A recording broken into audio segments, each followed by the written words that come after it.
Escuta, ô dona, senhora, tô com uma fome, minha filha. A senhora tá tratando do bicho? A senhora trata do bicho e eu morro de fome? Olha a situação do pobre, eu que limpo a sua sujeira, eu que cuido de senhora, e a senhora trata melhor esse bicho peludo, comprido.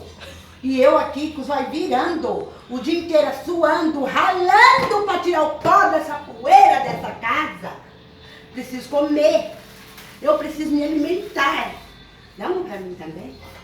Tá. Nossa, isso é sofrimento, gente.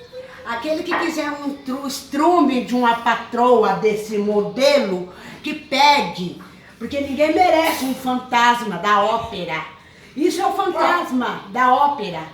Isso aqui trouxe, eu tô sendo escravizada, quero minha demissão.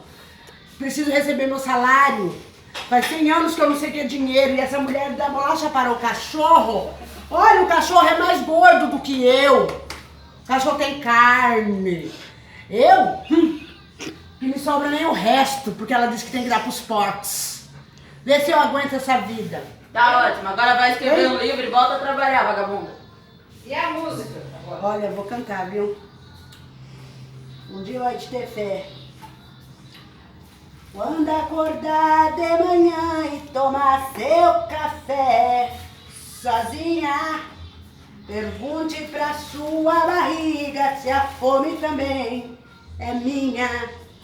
Amigas perguntam como eu estou, se eu ainda não comi. Tira da minha mão. Brincam comigo e dizem que estou com cara de quem não dormiu.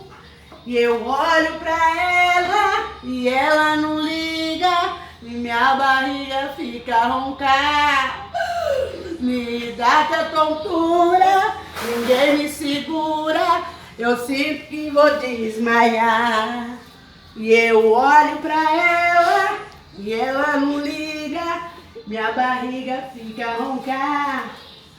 Me dá até tontura, ninguém me segura, eu sinto que vou desmaiar.